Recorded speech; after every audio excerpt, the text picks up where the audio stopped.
Hello students, welcome to Eshwari channel. This is your Eshwari ma'am. Students, in this video we are going to learn tricks for CFT, that is crystal field theory of octahedral complexes, and this is from the chapter coordination compounds. So students, in the next video I will be making trick for CFT of square planar complexes and tetrahedral complexes. So in this video we are going to see only for octahedral complexes. So students, octahedral complexes example will be like this: a metal ion, and then there will be unidentate 6 ligands will be there. So here the coordination number will be 6, and students here the shape will be fixed, which is octahedral,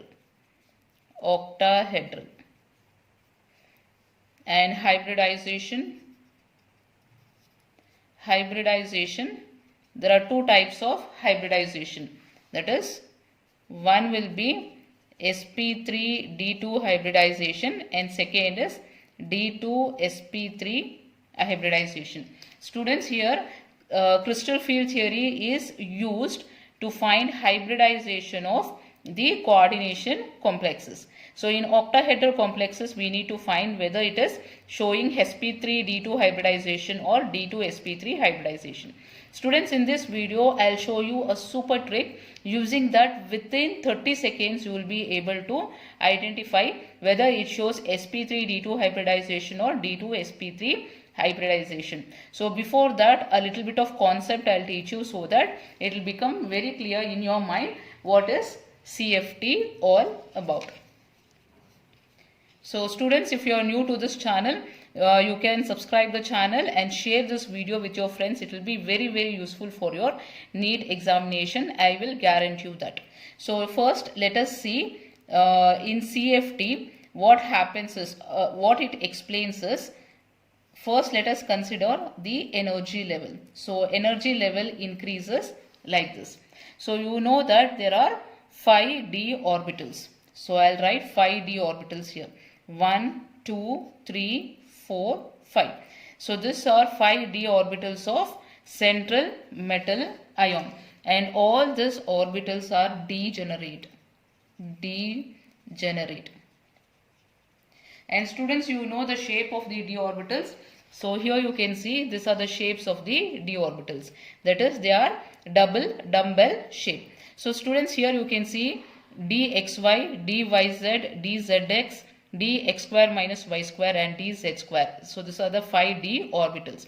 One thing what you have to identify here is all these 3 orbitals are in between the axis. See here, x and y axis. So this is in between. So similarly here y and z, it is in between. And here x and z orbitals are in between. So here these 3 orbitals are in between the axis, in between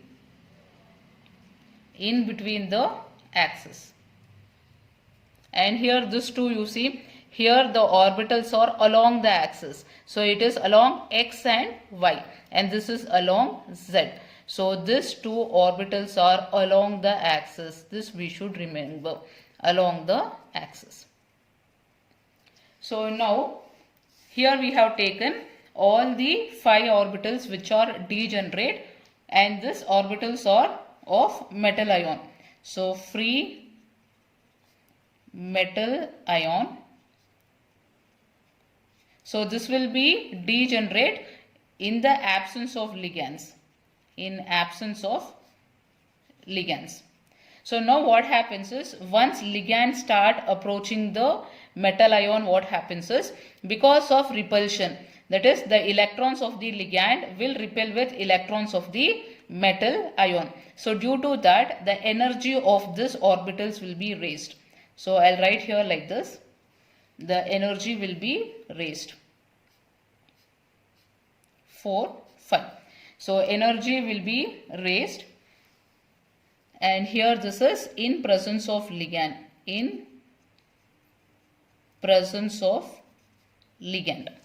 So now what happens is, students, see here, in this ligands will approach along the axis, along x, y and z axis. So where the repulsion will be more, So ligands are having electrons. Metal ions are also having electrons.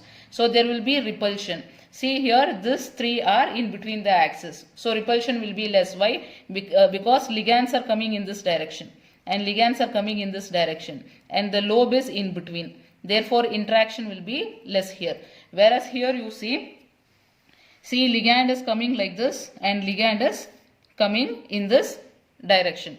So what is happening, see here, when it is coming in this direction and here there is a lobe. So here interaction will be more, because of that repulsion will be there. Similarly, if the ligand is approaching in this axis, what happens is interaction will be more, again repulsion will be more. Here also, if the ligand is approaching in this direction along z axis, interaction will be more here. If interaction is more, repulsion will be more. When repulsion is more, energy becomes more. So these two orbitals will be having more energy and these three will be having lesser energy. So now here we can write. So because of interaction with the ligand, so the energy is going to split like this. 1, 2 and energy will of 3 orbitals will decrease. That is, here you have orbitals dxy, dyz and dzx. And here you have dx square minus y square and dz square. So these two orbitals are these two and these three are these three orbitals. So the average energy we are taking as, we call it as barycenter. So this is called as barycenter. So now students, you can see from here to here, if you see, there is increase in energy. So here this increase in energy will be equal to 0. plus 0.6 delta naught, or it is also, you can also represent it as 3 by 5 delta naught. And this difference in energy, we take it as minus 0.4 delta naught, or you can take it as 2 by 5 delta naught. So students, here this energy from here to here, so this energy is called as delta O. So what is delta O? Delta is called as crystal field splitting energy and O is octahedral complex. Octahedral complex. Okay, the energy from here to here is represented by delta naught, which is called as crystal field splitting energy for octahedral complexes. So students, if you want to calculate CFSE, we have a formula. So what is that formula? So it's very important, note down students. CFSE is equal to, so students, here this one we are representing as T2G. So this is represented as T2G orbital and these two are represented as EG orbital. So now here the formula we can write it as T2, the number of electrons in T2G orbital. So N T2G. So here energy difference is minus 0.4 delta naught. What is N? N is number of electrons in T2G orbital. Then plus number of electrons in EG orbital. Number of electrons in EG orbital. The energy in them is 0.6 delta naught. Then plus NP. So here what is NP? N is number of pairing electrons. Number of electrons. So here N is number of electrons paired by ligands. Paired by ligand. And P is called as pairing energy. Pairing energy. So this is how the orbitals will split in the octahedral complexes in the presence of the ligand. So now students, important concept what I am going to teach you is how to find hybridization using trick. See trick number 1. Trick number 1. So what is trick number 1 is, suppose if d4 electrons are there, d5 and d6 electrons are there, that is number of electrons in the d orbitals, then first what you should check is whether it is a weak ligand or it is a strong ligand. This is what you need to check. If it is a weak ligand, then hybridization will be sp3d2. If it is a strong ligand, then hybridization will be d2sp3 hybridization. So this is the first trick. So let us see how to use this trick by taking an example. Example, we will take two complexes, that is FeCl6 minus 4, and then we will take FeCN6 minus 4. So now students here, Cl will be a weak ligand and Cn is a strong ligand. So students, I have taught how to find out a weak ligand and a strong ligand. I have made a separate video for that. You can go through that. So we have identified weak ligand and a strong ligand. So now here the central metal ion will be iron. So iron atomic number is 26. So here electronic configuration you can write as Ar 3d6 and 4s2. So here oxidation state for iron here it will be +2. So because of that 2 electrons you have to remove. So it will be Ar 3d6 and 4s0. So now here this we will take it as Ar 3d6, 4s0, 4p0, 4d0. You know that all the orbitals further will be having 0 electrons. So same way here Fe +2 state you can write configuration as Ar 3d6, 4s0, 4p0, 4d0. So students, weak ligand means what did I say? If it is weak ligand, here this energy gap will be less. So here you see this gap will be less for weak ligand.